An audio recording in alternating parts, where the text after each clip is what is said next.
26 दलों की विपक्षी बैठक कर्नाटक के बेंगलुरु में होने जा रहा है। कल भी हुआ था और आज भी होने वाला है। कयास ये लगाया जा रहा था कि केजरीवाल ए, विपक्षी दलों में शामिल नहीं होंगे, विपक्षी दलों की बैठक में शामिल नहीं होंगे। लेकिन अचानक कांग्रेस की ओर से दिल्ली अध्यादेश पे समर्थन दिया जाता है और कहा जाता है कि हम केजरीवाल के साथ हैं, अध्यादेश के साथ हैं। यही सब मुद्दे पे लेकर के आज हमारे साथ केजरीवाल की पार्टी से, आम आदमी पार्टी के नेता हैं बिहार से, विकास ज्योति जी, उन्हीं से बात करते हैं। यह किन्हीं परिचय के मोहताज नहीं है। ऑलरेडी पहले भी इन्होंने बैनर पोस्टर से बीच बीच में कुछ न कुछ बम फोड़ते रहते हैं। तो सबसे पहले इनसे हम जानते हैं कि विकास जी, ये बताइए कि आज, कल और आज जो विपक्षी दलों की बैठक होने जा रही है, उसको किस प्रकार से आप देखते हैं? देखिए, विपक्षी दलों की बात जहाँ तक थी, अध्यादेश पर कांग्रेस के समर्थन की बात थी। कांग्रेस ने अध्यादेश पर समर्थन की बात किया, वो स्वागत योग्य है। विपक्षी दलों के नाते उन्होंने स्वागत किया, लेकिन इसके साथ बिहार से हमारा जो बैनर भावी प्रधानमंत्री का लगते रहा था और लगते रहेगा, जहाँ तक कि भावी प्रधानमंत्री, बहुत सारे दलों के ऐतराज़ हो रहा था। तो इस देश में कांग्रेस और भारतीय जनता पार्टी को बहुत लंबे समय तक लोगों ने झेला है। अब कोई नहीं चाहता है कि कांग्रेस शासित या कांग्रेस द्वारा प्रमोट कोई भी दल आकर के शासन करे। मेरी मांग हमेशा से रही कि अगर केजरीवाल जी को प्रधानमंत्री का चेहरा बनाया जाता है तो गठबंधन मजबूत होगी। लेकिन अगर केजरीवाल जी को गठबंधन का चेहरा नहीं बनाया जाता है और हम कांग्रेस का अगर समर्थन करते हैं, तो कहीं ना कहीं पार्टी के हित का मामला इससे जुड़ा हुआ है। इसलिए कि हम लोगों को दिल्ली में या पंजाब में जो समर्थन मिला था, वो हम लोगों को सिंगल बेस पर समर्थन जनता ने दिया था, भारतीय जनता पार्टी और कांग्रेस से हट करके दिया था। और मेरी राजनीति एक स्वच्छ राजनीति थी, जो जनता से पूछ कर करके केजरीवाल साहब सारा काम किया करते थे। और यही बोला करते थे कि आम आदमी पार्टी में एक आम कार्यकर्ता भी अरविंद केजरीवाल है। लेकिन अगर बगैर राय सम्मत लिए हम लोग कांग्रेस के साथ जाते हैं, तो दिल्ली, पंजाब और देश के विभिन्न हिस्सों में और करोड़ों कार्यकर्ताओं के दिल में एक गहरा आघात पहुंचेगा। ये लगेगा कि नहीं, हम लोगों ने कहीं ना कहीं किसी के साथ धोखा किया। एक सवाल आपसे ये है कि केजरीवाल जिस कांग्रेस को कोसते हुए रहते थे, उन्हीं के गोद में जाके बैठ चुके हैं। इसको आप किस प्रकार से देखते हैं? कांग्रेस गोद में बैठी केजरीवाल को कि केजरीवाल गोद में बैठे कांग्रेस को? देखिए, जहाँ तक कांग्रेस की, जनता भी मूर्ख नहीं है, पब्लिक भी मूर्ख नहीं। अगर हम कांग्रेस के साथ गठबंधन में चुनाव लड़ते हैं, तो फिर तो हम उसी हिस्से में शुमार हो गए जिसमें अन्य पार्टियां थी। हमारा भी कोई पॉलिटिकल जो थ्योरी है वो तो बदल चुका। मतलब एक तरफ लोगों का जो कांग्रेस का जो करप्शन था, कहीं ना कहीं उसके साथ आए, चाहे मजबूरियां जो कुछ भी हो। तो इस बातों से हम असहमत और सहमत दोनों नहीं हो सकते हैं कि कांग्रेस के साथ जाना आम आदमी पार्टी के लिए एक बहुत बड़ा आघात होगा।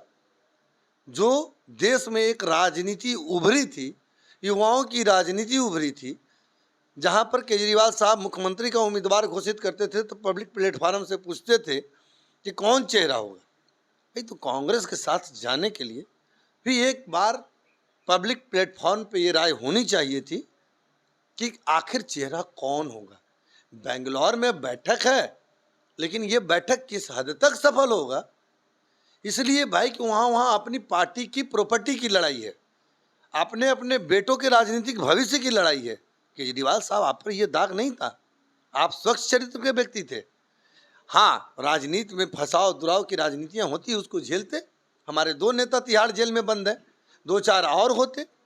लेकिन इस तरह से सोनिया गांधी के सामने सरेंडर करना और सोनिया गांधी के नेतृत्व में, जिस सोनिया गांधी के खिलाफ हम लोगों ने करप्शन की लड़ाई लड़ी, तो कहीं ना कहीं विषमता है। खैर, इसको आने वाले जो स्थिति है उसमें और भी देखने की जरूरत है, लेकिन कहीं ना कहीं कार्यकर्ताओं को आघात लगेगा।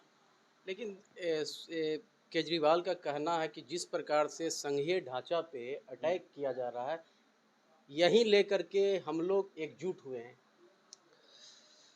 देखिए, संघीय ढांचा की जहां तक बात है, तो कांग्रेस का एजेंडा है कि हम सत्ता में आएंगे तो धारा 370 वापस लाएंगे। तो इसका जवाब देश मांगेगा कि क्या 370 धारा देश में वापस आनी चाहिए। कांग्रेस विरोध करेगी कॉमन सिविल कोड का। क्या कॉमन सिविल कोड का विरोध होना चाहिए? एक देश एक कानून, सब लोग सहमत है।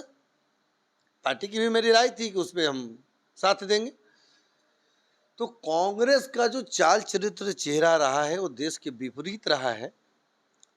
मुझे नहीं लगता है कि बेंगलोर चुनाव के बाद भी, बेंगलोर चुनाव में जो बैठक हो रही है, जो वहाँ पे ये एकता की विपक्षी की बात चल रही है, ये बहुत हद तक सफल हो जाए। ये नहीं संभव है कि एक तराजू पर आकर करके तौल लेना, ये संभव नहीं है। और केजरीवाल जी हमारे पार्टी की ओर से या सारे जो पार्टी कार्यकर्ता हैं वो प्रधानमंत्री को उम्मीदवार के तौर पर देखना चाहते हैं, उनकी दिली इच्छा है। लेकिन जब मेरा दूल्हा ही भाग जाएगा तो फिर कार्यकर्ता क्या कर सकते हैं। एक और सवाल है कि जिस प्रकार से यमुना नदी की पानी दिल्ली में आ चुका है, तो केजरीवाल को दिल्ली में होनी चाहिए कि बेंगलुरु में होना चाहिए? देखिए, यहाँ पर केजरीवाल साहब प्रश्न चिन्ह के घेरे में है। इतनी बड़ी आपदा में दिल्ली को छोड़ करके जाना तमाम उसी नेता के कटघरे में इनको खड़ा करता है जो कभी बिहार के नेताओं के बारे में बोला जाता था, झारखंड के नेताओं के बारे में बोला जाता था, उत्तर प्रदेश के नेताओं के बारे में बोला जाता था। आज कहीं न कहीं इनकी व्यवस्था, इनकी लाचारी, एक राजनीतिक मजबूरियां दिख रही है। इनको लग रहा है कि कहीं न कहीं हमारा ये दौर जो है, अब किसी को सहारे की ज़रूरत हो रही है। तो अब तो एक पार्टी के लीडर होने के नाते, लेकिन दिल्ली वासियों को इस स्थिति में छोड़ना, इनको राजनीतिक स्थिति में परिणाम भुगतना पड़ेगा आगे, और इस परिणाम के लिए उनको तैयार रहना हो। एक लास्ट सवाल, यदि 26 विपक्षी दल एकजुट होकर चुनाव लड़ते हैं तो मोदी के लिए कितना चुनौतीपूर्ण होगा? देखिए, अभी बात हम लोग विपक्ष के लोगों का कर रहे हैं। मोदी जी देश के प्रधानमंत्री हैं, उनका अपना एक पॉलिटिकल एजेंडा है, उस एजेंडे पे वो चल रहे हैं।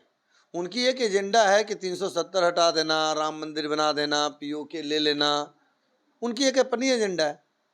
विपक्ष को भी एक देश के सामने एक एजेंडा लाना होगा। आप बगैर एजेंडा सिर्फ बैठक पर बैठक कर रहे हैं, तो हमको नहीं लगता है कि नरेंद्र मोदी जैसे घातक व्यक्ति से आप बगैर एजेंडा सिर्फ हाथ मिला कर करके आप सफल हो जाएंगे। ये संभव मुमकिन लग रहा है कि कोई संभव नहीं। एजेंडा तय होना चाहिए। एक लास्ट सवाल, यदि विपक्षी दल के प्राइम मिनिस्टर का उम्मीदवार आपसे पूछा जाए तो सबसे बेटर कौन हो? अभी तक का बेहतर उम्मीदवार देखिए, कांग्रेस में करप्शन का चेहरा लिपट रहा है, नीतीश कुमार जी लेकिन केजरीवाल पे भी तो लग चुका है। नहीं, केजरीवाल जी पे पर्सनल कोई दाग अभी तक नहीं है। ऐसा नहीं है कि कोई उन पे चार्जशीटेड है या कहीं उनकी गिरफ्तारी हुई है। ऐसे भी बिना विभाग के मुख्यमंत्री हैं, इसलिए उनके पास कोई विभाग नहीं है। अब साजिशन कहीं कोई फंसा देता है तो वो अलग बात है, लेकिन अभी तक अगर स्वच्छ छवि में अगर किसी को देश में विपक्षी नेतृत्व की लड़ाई लड़ना है तो मुझे लगता है कि केजरीवाल के तौर पर ही लड़ा जाए तो ज़्यादा बेहतर है। एक और लास्ट सवाल कि क्या केजरीवाल को विपक्षी दलों की बैठक में जानी चाहिए था या नहीं जाना चाहिए? नहीं, पहला हम लोग का मांग था कि अध्यादेश में समर्थन, तो उसने कांग्रेस ने किया। तो हम लोग अगर विपक्षी पार्टी का नेतृत्व कर रहे हैं तो विपक्षी मीटिंग में जाना चाहिए था। लेकिन हाँ, चेहरा जितना जल्दी हो सके केजरीवाल के रूप में सामने आना चाहिए, ताकि नरेंद्र मोदी के सामने एक सशक्त चेहरा हो, जिससे कि विपक्षी एकजुटता और विपक्षी वोट का जो एकजुटता है वो दिख सके। इसके लिए जरूरी है अब आप भ्रमित कर करके बिना चेहरा अगर चुनाव लड़ना चाहिएगा तो देश की जनता मूर्ख नहीं, वो सब समझ रही है। तो ये थे हमारे साथ विकास ज्योति जी, जिन्होंने बारीकी से अपने पक्ष को रखा। इन्होंने साफ शब्दों में कहा कि यदि केजरीवाल को प्राइम मिनिस्टर का उम्मीदवार विपक्ष घोषित करता है तो हमें कोई ऐतराज़ नहीं। ऐसे ही तमाम खबरों के साथ इंडिया 24x7 से मैं मनीष कुमार, पटना।